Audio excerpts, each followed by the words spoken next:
All right, good evening, everybody. Good evening. If you haven't got a handout, there's 2 pages to the handout. Not there, make sure you get both of them. And we are in Psalm 18 today. Go ahead and open up your Bibles there.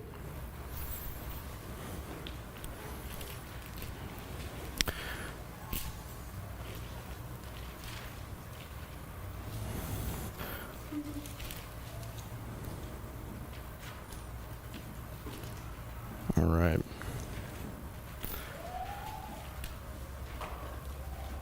This is a very interesting psalm. There's a part of this psalm is unique in that I feel like it's implied that we can suggest that David wrote this psalm and continued referring back to it from multiple parts of his life. And as we've been going through, the Samuel class on Sunday mornings, we've really gotten a deep dive into what that life actually looked like for David, and it is a wild ride. And so we're ending on this psalm at David's request, kind of deliberately. This is one that in the little caption that you have towards the top of the psalm in verse where it references that in his victories and his trials, including his enemies as well as through Saul, this was a psalm that he sang, or words that he would say. And so this psalm's been with David for quite a little while. So we're going to read it first. It's a long psalm. We're going to go ahead and read it first, and then we're going to dig in and start picking it apart. So this is Psalm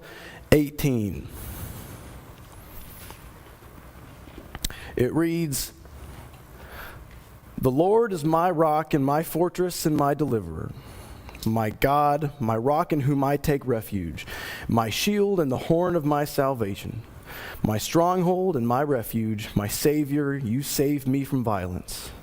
I will call upon the Lord who is worthy to be praised, and I am saved from my enemies.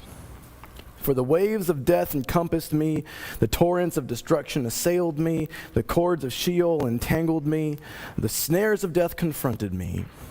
In my distress I called upon the Lord, to my God I called. From his temple he heard my voice, and my cry came to his ears. Then the earth reeled and rocked, the foundations of the heavens trembled and quaked because he was angry. Smoke went up from his nostrils and devouring fire from his mouth. Glowing coals flamed forth from him. He bowed the heavens and came down. Thick darkness was under his feet. He rode on a cherub and flew. He was seen on the wings of the wind. He made darkness surround his canopy, thick clouds, a gathering of water. Out of the brightness before him, coals of fire flamed forth. The Lord thundered from heaven, and the Most High uttered his voice, and he sent out arrows and scattered them, lightning and routed them. Then the channels of the sea were seen, and the foundations of the world were laid bare at the rebuke of the Lord, at the blast of his breath of his nostrils. He sent from on high, he took me, he drew me out of many waters. He rescued me from my strong enemy, from those who hated me, for they were too mighty for me. They confronted me in my day of calamity, for the Lord was my support. He brought me out into a broad place. He rescued me because he delighted in me. The Lord dealt with me according to my righteousness. According to the cleanliness of my hands, he rewarded me. For I have kept the ways of the Lord, and have not wickedly departed from God. For all his rules were before me, and all his statutes I did not turn aside. I was blameless before him. I kept myself from guilt, and the Lord has rewarded me according to my righteousness, according to my cleanness in his sight. With the merciful, you show yourself merciful. With the blameless man, you show yourself blameless. With the purified, you deal purely. And with the crooked, you make yourself seem torturous. You save a humble people, but your eyes are on the haughty to bring them down. For you are my lamp, O Lord, and my God lightens my darkness. For by you I can run against a troop, and by my God I can leap over a wall. This God, his way is perfect. The word of the Lord proves true. He is a shield for all those who take refuge in him. For who is God but the Lord? And who is a rock except our God? This God is my strong refuge and has made my way blameless. He made my feet like the feet of a deer. He set me secure on the heights. He trains my hands for war so that my arms can bend a bow of bronze. You have given me the shield of your salvation, and your gentleness made me great. You gave a wide place for my steps under me, and my feet did not slip. I pursued my enemies and destroyed them, and did not turn back until they were consumed. I consumed them. I thrust them through so that they did not rise. They fell under my feet. For you equipped me with strength for the battle. You made those who rise against me sink under me. You made my enemies turn their backs to me. Those who hated me, I destroyed them. They looked, but there was none to save. They cried to the Lord, but he did not answer them. I beat them fine as the dust of the earth. I crushed them and stamped them down like the mire of the streets. You delivered me from strife with my people. You kept me as the head of the nations. People whom I had not known served me. Foreigners came cringing to me. As soon as they heard of me, they obeyed me. Foreigners lost heart. They came trembling out of their fortresses. The Lord lives. Blessed be my rock. The exalted be my God, the rock of my salvation. The God who gave me vengeance and brought down peoples under me, who brought me out of my enemies. You exalted me above those who rose against me. You delivered me from men of violence. For this I will praise you, O Lord, among the nations, and sing praises to your name. Great salvation he brings to his king, and shows steadfast love to his anointed, to David and his offspring forever. All right, so that was Psalm 18. Everybody follow along with that, okay? Okay, great, because I did not just read Psalms 18. I just read 2 Samuel 22. So do me a favor. Let's flip over to 2 Samuel. We're going to read it, look at that briefly, then we're going to rewind back to 2 Samuel 21. So just turn to 2 Samuel 22 with me if you don't mind.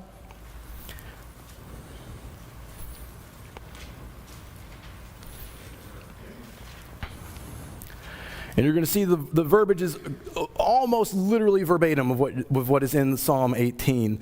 Verse 1 of 2 Samuel 22, and David spoke to the Lord the words of this song on the day when the Lord delivered him from the hands of all his enemies and from the hand of Saul. So we can imply that this is not a new one-timer. This wasn't a single released back then. I can imagine this is something that David has maybe started working on, and maybe continued chiseling away at over the years. Maybe this is something that he started referring to back when Goliath came around, and then when Saul came around, and then all of his escapades. This has been the psalm. This has been the thing that David has been working on. This has been with him for a very, very long time. And so for context of today's discussion, I kind of want us to view it at the end of this class as like this is the crescendo. This is the masterpiece. This is the last psalm. And so to put a little bit of oomph into that thought for our discussion today, go back a chapter to 2 Samuel 21. We're going to read a few verses out of this because this is leading up to where we're first really introduced to this psalm in 2 Samuel 22. So in 2 Samuel chapter 21, read with me starting in verse 15. We're in the middle of a battle with the Philistines again. And in verse 15 it reads, there was war again between the Philistines and Israel, and David went down together with his servants, and they fought against the Philistines. And David grew weary, and Ishbi-Benob, one of the descendants of the giants, whose spear weighed 300 shekels of bronze, and who was armed with a new sword, thought to kill David. But Abishai, the son of Zeruiah, came to his aid and attacked the Philistine and killed him. Then David's men swore to him, you shall no longer go out with us to battle, lest you quench the lamp of Israel. Abishai kills one of the sons of the giant, and then his mighty men vowed to not let him go out to battle again. This is unique. We don't see this when we think of David, and we certainly don't think of this version of David. He's maybe older, he's weary, he's tired, he can't do it like he used to. And his men are stepping in and rescuing him in battle, so much so that they're not going to let this happen anymore. You're the king. You need to be in the kingdom. And then in the very following chapter, we see this psalm, which typical of many of the psalms that we've just written, does not sound like the psalm of a weak person who can't take care of himself in battle. But we'll view this from the perspective of someone who's lived David's life. God has been with him through every ounce of it. Maybe this is the last time David sings this psalm. We don't know, but it is kind of fun to speculate on that.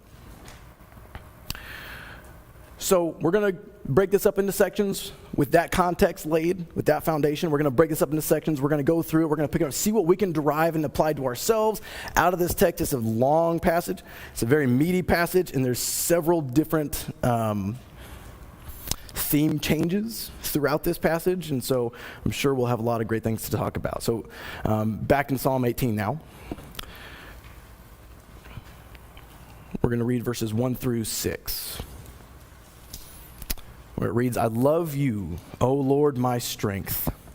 The Lord is my rock and my fortress and my deliverer, my God, my rock in whom I take refuge, my shield and the horn of my salvation, my stronghold. I will call upon the Lord who is worthy to be praised, and I am saved from my enemies. The cords of death encompassed me, and the torrents of destruction assailed me. The cords of Sheol entangled me, and the snares of death confronted me. In my distress, I called upon the Lord. To my God, I cried for help. From his temple, he heard my voice, and my cry to him reached his ears. Take a couple of minutes, write down some thoughts, think about the context, think about where David has been reciting this psalm throughout the phases of his life.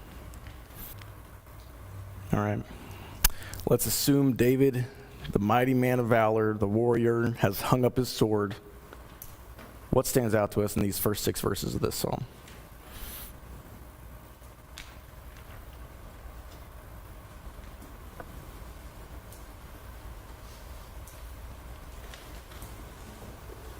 Josh?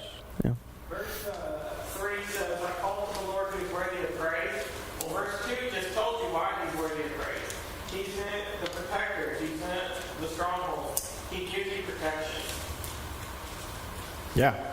We're going to see several of those almost like if-then statements throughout this psalm. That's a great example.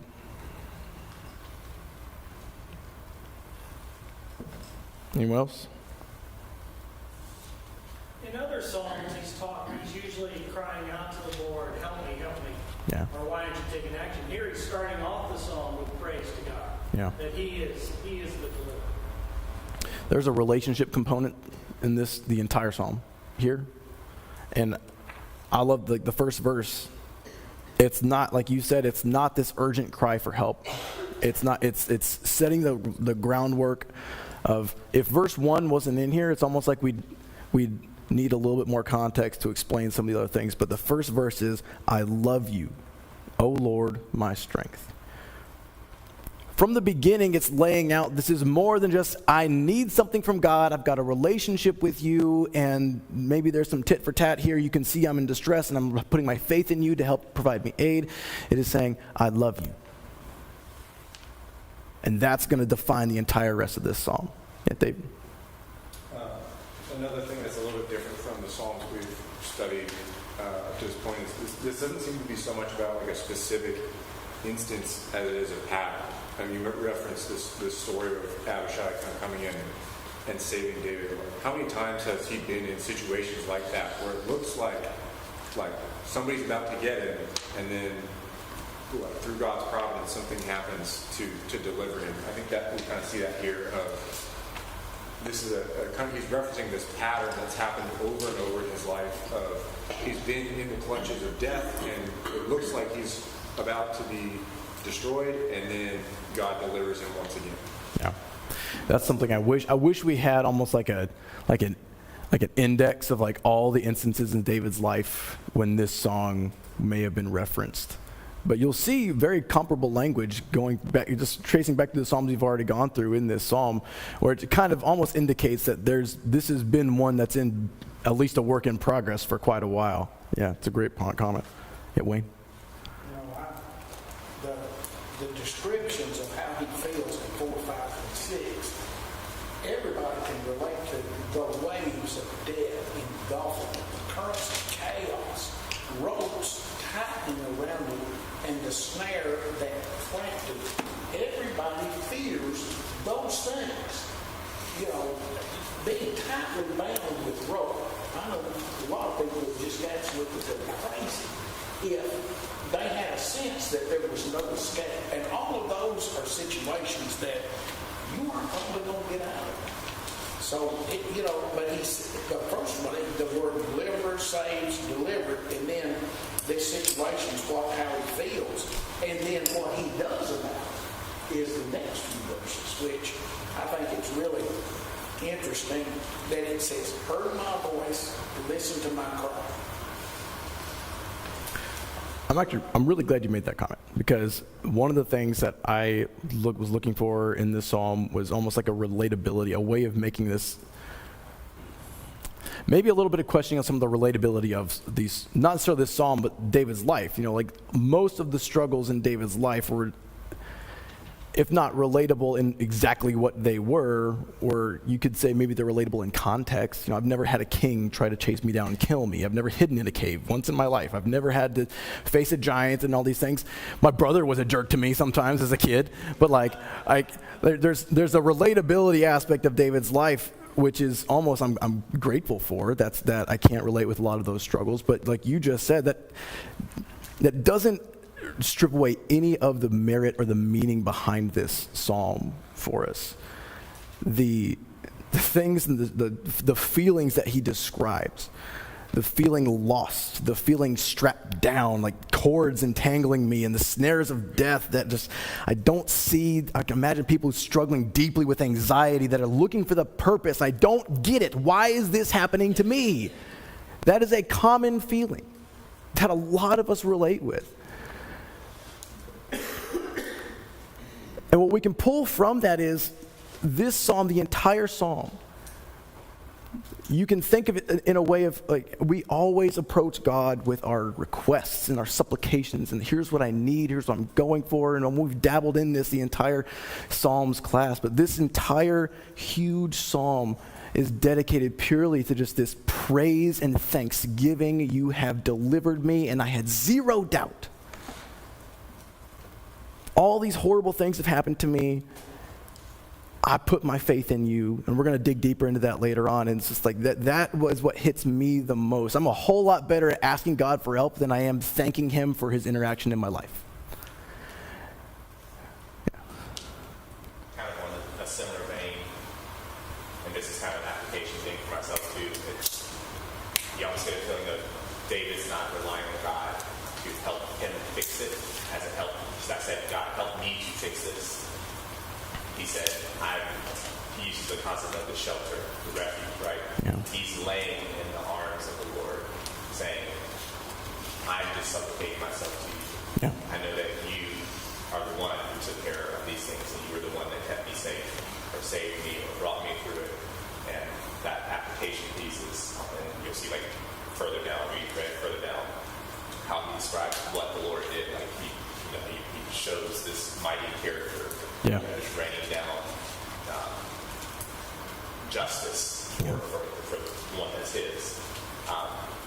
The application piece is almost like, am I asking to fix something and God be okay with how I'm fixing it, or am I the one who still can fix it with God's help? Which, yes, kind of, but it's also I just need to lay my life into the Lord's hands. I have full trust and assurance in him that he will take care of his servant. That's a great point and a great encouragement to start this next section, because that's exactly what's going to start happening. And so in verse 6, David references, my cry to the Lord reached his ears. I'm going to read verses 7 through 19, and then we'll talk about that. I titled this in my notes, and God gets involved in the situation. In verse 7, then the earth reeled and rocked. The foundations also of the mountains trembled and quaked because he was angry. Smoke went up from his nostrils and devouring fire from his mouth. Glowing coals flamed forth from him. He bowed the heavens and came down. Thick darkness was under his feet. He rode on a cherub and flew. He came swiftly on the wings of the wind. He made darkness his covering, his canopy around him. Thick clouds, dark with water. Out of the brightness before him, hailstones of coal of fire broke through the clouds. The Lord also thundered in the heavens, and the Most High uttered his voice, hailstones and coals of fire. And he sent out his arrows and scattered them. He flashed forth lightnings and routed them. Then the channels of the sea were seen, and the foundation of the world were laid bare at your rebuke, O Lord. At the blast of the breath of your nostrils, he sent from on high. He sent from on high, he took me, he drew me out of many waters, he rescued me from my strong enemy and from those who hated me, for they were too mighty for me. They confronted me in the day of my calamity, but the Lord was my support. He brought me out into a broad place, he rescued me because he delighted in me. Let's take a few moments, look over 7 through 19, and notice the slight tone change, notice the topic change that goes on here. What stands out to us in this section here?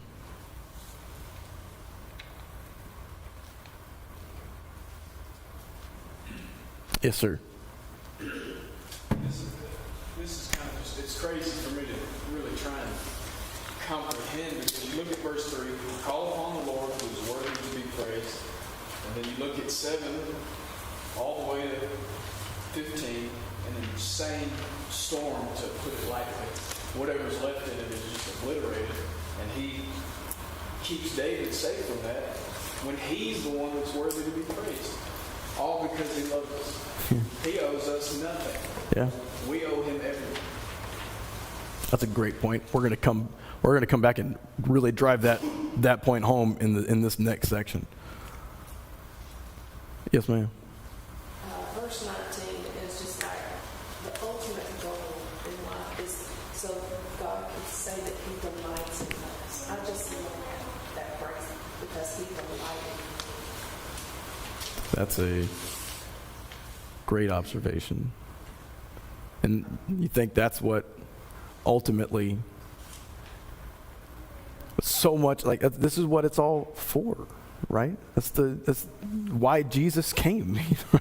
Because there's this love, and that it's not like our goal should be to obey God so that we can deserve heaven.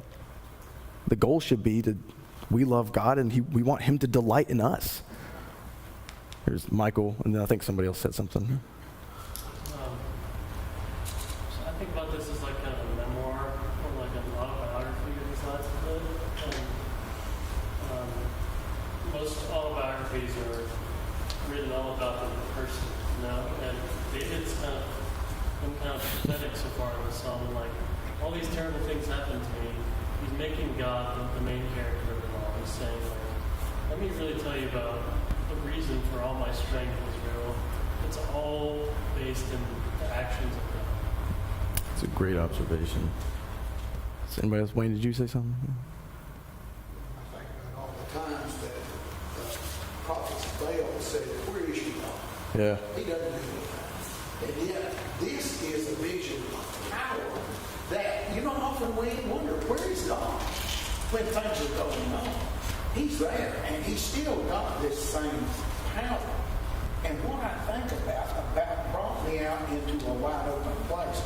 Remember in our last, in Samuel, that he was just standing out in the open. And the king said, is that you, my son? And he felt he'd been hiding all this time, but now he's just standing out in a wide open space, saying, have at it. God's still on my side. Do what you will. And the king kind of came to his senses because he was out in an open place. And he was laying out his case. And that's what God lets us do. He puts us in an open space where we can lay out our case to those that say where he's going. I think that's kind of what he's talking about. I agree, and just like the comfort, you can imagine, like the point that was made earlier, it's like there's chaos here, but God has brought him into this broad open place where he is at perfect rest and at peace right here. Dave? You mentioned tone change. It reminds me of, I think it's from like Two Towers, where they're like all the guys fighting underneath it, and the orcs are winning and stuff, and it's like, oh no, And then on the hill, like Gandalf's there with the light and like all the road here, and they're just kind of like swooping. It's like a total shift of the. Yeah, I'm making a movie reference. Yeah. Michael understands exactly what you're talking about. It's on Sunday. It's Daniel Crawford, so that's fine. Oh, okay. Same wavelength. But it's like this total shift of power. And God is portrayed in this section as almost this like I think of it like the way that we portray like Godzilla, just this monster that is so powerful and terrifying, and like the earth itself is shaken by how gigantic he is. And that's kind of how God is portrayed in this section of just like storm surrounding him, and he's massive and he's angry, and that's kind of the force that is rolling in response to David's call for help against the forces of evil. Yeah, that's a fantastic example, and that it's unavoidable to get like this all-powerful presence feeling out of this. And so I'm thinking, as I'm going through this, there's two things in this section that really stood out to me. The first one was, how often do I think like this about God? Like, even if I make sure I'm diligent to stop after whatever I have asked the Lord for is answered, either how I want or not, like, do I say anything like this? Like, just the ability to craft these words is wild to me, and it just tells us so much about the relationship and the heart of David. And then you think about, like, well, a lot of this I'm sure is poetic and everything, and I'm sure that it is. The Psalms are a book of poems and songs, but then it's at the same time, like, does this language not sound familiar, at least? Like, we've gotten doses of this section throughout, like, the entire Old Testament so far. I mean, the first thing that jumps to my mind is in Sinai, where God's presence, the voice of God, shook the mountain, made everybody feel just completely inadequate, and terrified everyone, soulless, speechless, and just at the presence of God. And so, like, while this is a poem, and I don't know exactly a lot of where some of this lingo was derived from necessarily, it's like we certainly see that in Scripture, referencing God's presence. Man. I think the imagery here is just like gorgeous personification of like the earth around us, and like the natural, using like the natural to express who God is, and putting him like in his correct placement too. Like he made the sky sink as he descended. A thick cloud was under his feet. It's like that tells you not only is it impressive, but it also is like God is not only like in the clouds, but he's above the clouds. It's under his feet. Like he is so high that we can't even see. He's higher than the highest thing we can see. And like he's described as like the brightness and the darkness, which is very cool. And the verse 15 was one that really stuck out to me, where it was by your battle cry, Lord, by the powerful breath from your nose. It's like back to creation imagery, where it's his word and just his breath brings change. Just him breathing is like that. That's enough to like destroy the forces of evil that are there. And he like plucks David out and just like rescues him like this, in this giant, amazing way, and then brings him to wide open spaces where he, hears a song by the Chicks, and it's great. Yeah. That is, the language is so profound, it's so beautiful, and it should be confidence-inducing to us as we see this. Obviously, there's confidence throughout this entire psalm. Verses 20 through 50, I put into one big section, and we're going to, for the sake of time, I broke it up into little sections, but for the sake of time and trying to get through it, we're going to kind of fast track some of these little sections and go through there. So I'm going to read verse 20 through 29, and we'll hang out on there for a little while and just really try to pay attention to the tone changes, to the slight topic changes, and what's being referenced in the psalm as we flip through these next few verses. Starting in verse 20, the Lord dealt with me according to my righteousness, according to the cleanliness of my hands he rewarded me. For I have kept the ways of the Lord and have not wickedly departed from my God. For all his rules were before me, and his statutes I did not put away from me. I was blameless before him, and I kept myself from guilt. So the Lord rewarded me according to my righteousness, according to the cleanness of my hands in his sight. With the merciful you show yourself merciful. With the blameless, you show yourself blameless. With the purified, you show yourself pure. And with the crooked, you make yourself seem torturous. For you save a humble person, but the haughty eyes you bring down. For it is you who light my lamp. The Lord my God lightens my darkness. For by you I can run against a troop, and by my God I can leap over a wall. Same thing. That was verse 20 through 29. Let's take a few moments, note some of the standout passages, and again, the tone changes in this section. Okay, so first big switch here. What stands out in this section compared to the one we just did previously?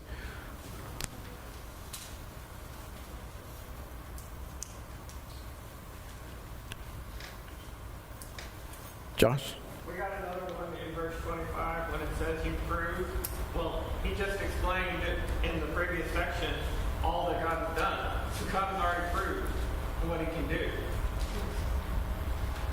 Yeah, I wanted to summarize 25, 26, and 27 as you're fair. You're just. When to the merciful you show mercy, the blameless you prove to be blameless. There's a consistency there.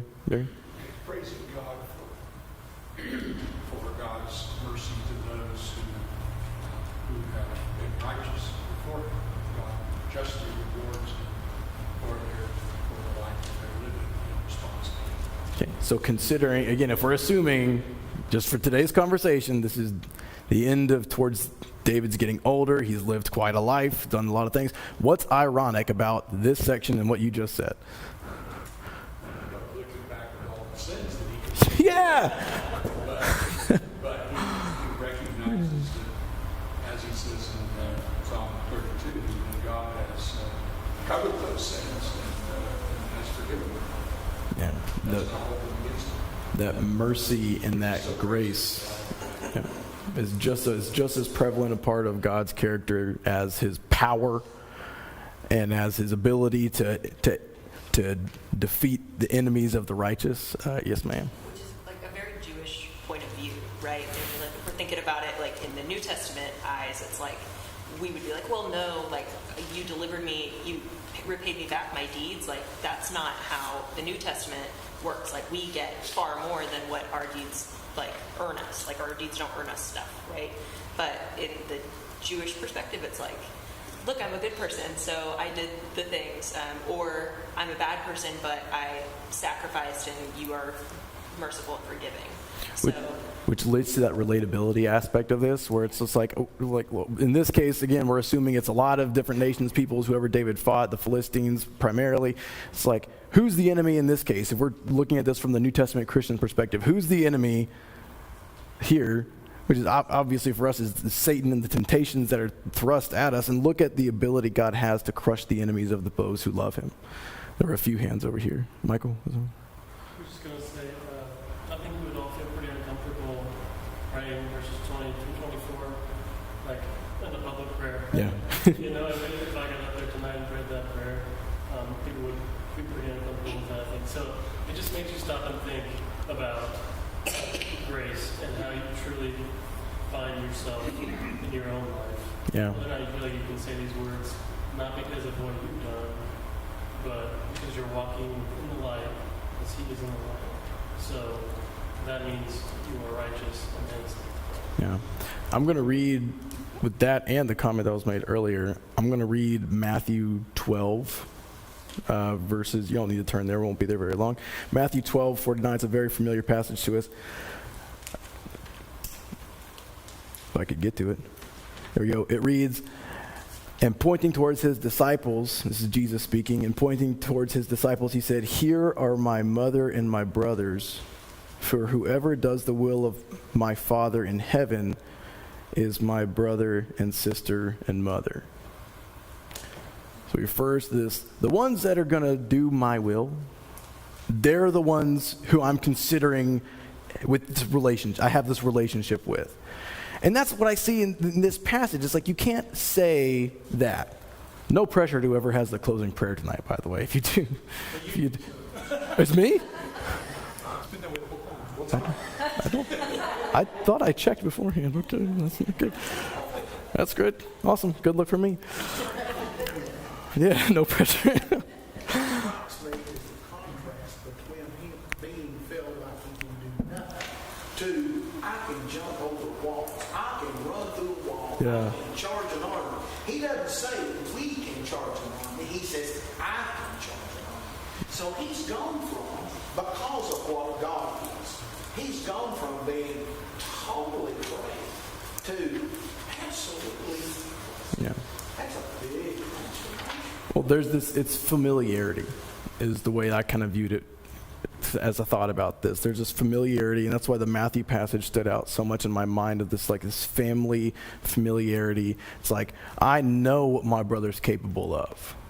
So whatever happens over here, I'm on this guy's team. I know my father. My father knows me. So I can say to my father, we have this relationship, and there's nothing that I can do that's going to violate and end this relationship because of the father that you are. And there's this boldness that's in this particular section that it's familiarity. It's I know that deliverance is in his hands, and that's what I'm aligned with, albeit imperfectly. Yes, sir. So I think we need to be reminded that when he says, I was blameless before him, and I kept myself from guilt, there's only one way that happens, and that is he humbled himself at the times of his sin. He confessed his sins. Yeah. He became guiltless and blameless, not in actual life, in the sense of I never sinned, but he became guiltless and blameless because he's confessing his sin. He repents. He's not a King Saul guy. He is one who truly humbled himself and threw himself on the mercy of God. And that makes you guiltless. Yeah. That's a great, thank you for that point. Yeah. Chip? I'll piggyback on that. I was going to say it. This is very brought that up. Verse 26 says, with the pure, you show yourself pure, and with the crooked, you show yourself astute. Or twisted, depending on what version you might have. What made David be able to say this was because of his heart. He was pure in heart. We know that the scriptures tell us that David was a man after God's own heart, or had a heart like God. And Jesus says the pure in heart in the Sermon on the Mount, pure in heart shall see God.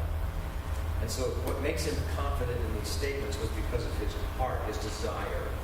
He desired to please God and to obey God. He didn't do that every day, but he made sure that he repented, and his heart was such that whatever it took to get right with God, he did that. Yeah. And that's how he could say, I am innocent before him. And he was forgiven because of his heart. Yeah. Which is always, even in the face of the most heinous things that he does, we know it's always there throughout all that. We are basically out of time.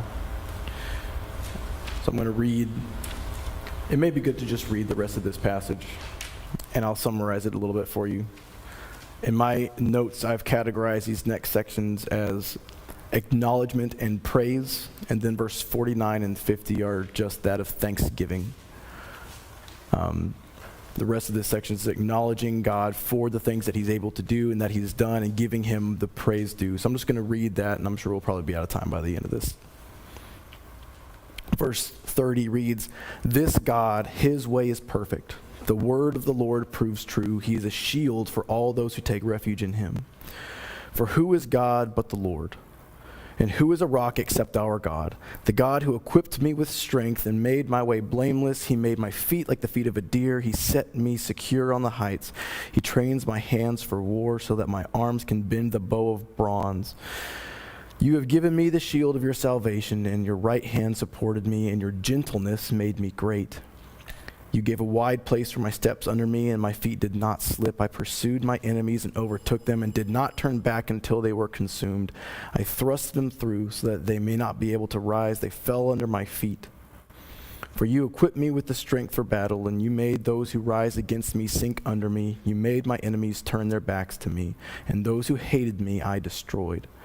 They cried for help, but there was none to save. They cried to the Lord, but he did not answer them. I beat them fine as dust before the wind and cast them out like the mire of the streets.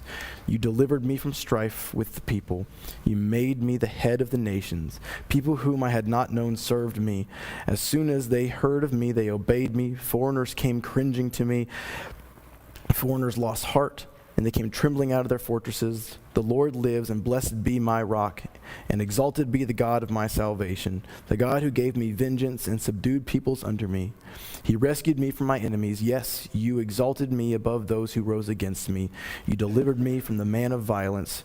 For this I will praise you, O Lord, among the nations, and sing to your name. Great salvation he brings to his king, and shows steadfast love to his anointed, to David and his offspring forever. This would be a great psalm to reread over and over and over again. Thank y'all.